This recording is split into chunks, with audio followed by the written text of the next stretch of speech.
aad iyo aad baan runtii kaaga mahadcelinayaa su-aashaadan cabdisalaan. waxaan sidoo kale u mahadcelinayaa runtii maamulaha guud agaasimaha RTN shaqaalaha oo dhan sida quruxda badan ee runtii aad ii soo dhaweyseen. su-aashaada haddaan usoo laabto waxaad tiri maxaa kugu kalifay nin daaciya ayaad ahayde runtii oo ummadda meel sare u jooga in aad maanta kawaan imaadid oo aad jazaar noqotid oo aad hilib jarjartid oo aad dharkaan xiratid maxaa kugu kalifay? maxaa haddana kugu kalifay in aad tima jare intaa tagtid aad timaha u jarjartid dadka? maxaa kugu kalifay? in badan oo runtii culimada ah sidaa yeeli mayaan. waa su-aal fiican runtii. cabdisalaan waxaad ogsoon tahay in daa'iman 10 sano dacwada aan ku jiray in aan daba socday dhalinyarada. muxaadaradii ugu horeysay ama kelmadii ugu horeysay waxaan sameeyay waxay ahayd 2008 2007 meelahaasay ahayd. waa siiradii rasuulka sallallahu alayhi wasallam.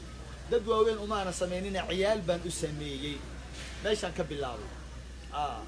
marka ilaa waagaa ilaa iyo hadda taqriiban 10 sano waxaan daba socday waa dhalinyarada, waa teenage-ka, waa dadka soo koraya. aan isleeyahay berina waa generationkana bedeli doono.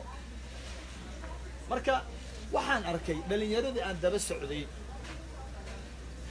in badan iskuuladii markay soo dhameeyeen oo ay jaamacadihii ka soo baxeen shaqo la'aan inay u fadhiyaan magaalooyinkii waaweyn, gobolladii inay ka soo waayeen shaqooyinkii. magaaladii baa la isugu yimid Nairobi ama magaalooyinkii waaweynaa. Kenya kaliya aan ku xisaabtamina xataa Soomaaliya tuulooyinku waa laga soo tagay, gobolladii waa laga soo tagay, caasimadii waa la isugu imanaya ee magaalooyinkii waaweyn baa la isugu imanaya. kulli waxaa la rabaa dhalinyaradan in ay maalin ku taajiraan bay rabaan. waxay rabaan in ay galaan xafiisyo inay wada fariistaan bay rabaan. inay maareeyayaal iyo maynajaro iyo waxay madax inay wada noqdaan bay rabaan. iskaba dhaaf diin caqliga saliimka keeni maayo sidaas oo ma ogi. inaan la wada helaynin xafiis madax inaan la wada noqon karin waxyaabahaas oo dhan. marka iyadoo weliba ay jiraan shaqooyin qurux badan oo ay dhalinyarada qaban karaan, shaqooyin sharaf leh, shaqooyin ay ku gacan sareynayaan, shaqooyin ay sumcaddooda ku ilaashanayaan, shaqooyin ay kaga kaaftoomayaan in gacantooda hooseyso, in ay ku tiirsadaan ghayrkood. shaqooyin noocaas badan ayaa jira. dhalinyaradii laakiin uma arkaan taa shaqo uma arkaan. marka waxaan jeclaystay hadalladii aanu sheegaynay iyo sidaan ha la yeelo, sidaan yaan la yeelin, tan ha laga fogaado, in aan u bedelno ficil, inaan u bedelno. maxaa yeelay waxaan arkay ficilka iyo practicalka iyo actionka in uu ka saameyn badan yahay hadalka caadiga ah. marka 10 sano maadaama hadal aan soo wadanay ayaan waxaan maanta is eriyay runtii guul badanna waa ku gaaray, in badanna waa ku bedelnay. ayaan waxaan is eri maantana bal maad raacisi falkii ama ficilkii ama actionkii waa inaan raaciyaa. yaa bilaabaya marka? waa inaan bilaabo aniga. sharafayna ii tahay runtii in aan bilaabo wixii aan ku hadli jiray in aan maanta sameeyo. aad baan ugu faraxsanahay. dhalinyaradeenna inaan hormood u noqdo, in aan u noqdo role model, inaan u noqdo oo ay ugu daydaan oo ay dhahaan waa kaa shaqenyaawiba sidaa uu yeelaayo. marka waxay arkayaan shaqadan shaqo aan laga xishoonin inaanay ahayn. haddii aanan samayn lahayn oo aanan hilibkaa iyo mindidaa dheer qaadan lahayn, beerkaa haddaanan jarjari lahayn, timaha haddaanan jari lahayn, dadku waxay dhihi lahaayeen wadaadada waxay yiraahaan wax aanay iyaguba samaynaynin.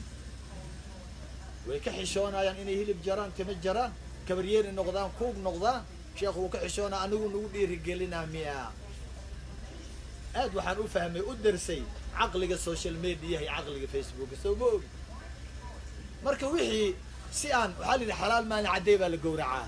waxaanu sheegaynaa inay dhabtahay saan u caddayno ayaan shalay u xirtay dharkaa ee aan timihii u jaray oo aan haddana hilibka u googooy. waa shaqo xalaal ah, waa shaqo xalaal ah. taana waxaan ugu dhiirigelinayaa waa diinteena islaam.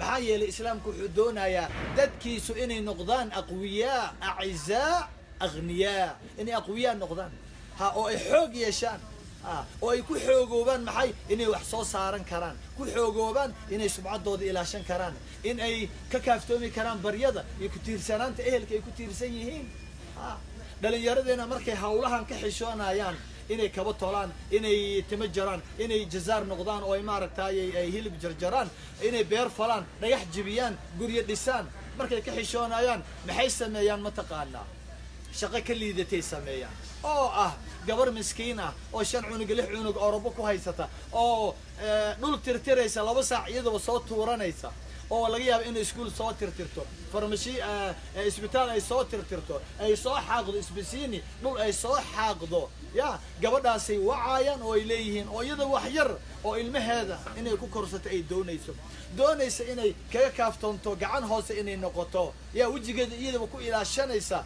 magaraysa ayay baryotamaan oo ilayhin iisoo tuur kariida liigu leeyahay iskuulkiya wax liiga leeyahay iisoo tuur ilayhin war mataasa xaraan mataasa xun ya inaad baryotantid oo miskiintaas ya aad iisoo tuur dhahdid biso xaayad in aad adiga xoogaaga subcadaada ilaalisid ina shaqaysatid shaqooyinkan xalaasha ay qabatid waxaan akhiran leeyahay hawlo badan oo sameeynayna bal kuug ayaan noqon doona insha Allah أنا واحد كارينايا أنا واحد جينايا هرقان تولايا ريح جبينايا بير فلايا أنت صدق وكين الدون هدو إلهي يرى هذا وأنا كفر أحسنها يا رمتي يا وحن إلهي وقرها السنة يا أجر يقولون شحق آخره أنا دلنا يرد يدي رجالنا وهل أنقنايا يا أدنى دين سلام يا دلنا يرى وحن وبلنا شقدي على حشون شقوا الباب وإلهي الرالكية هي وسمعت ذلك إلى شيء يصير سمايا أدنى دين سلام يا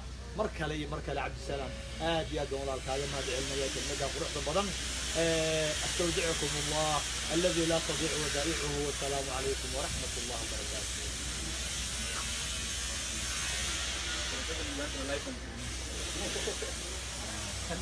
رابطنا وكسي دوادي ما تشني طبعا كده يعني.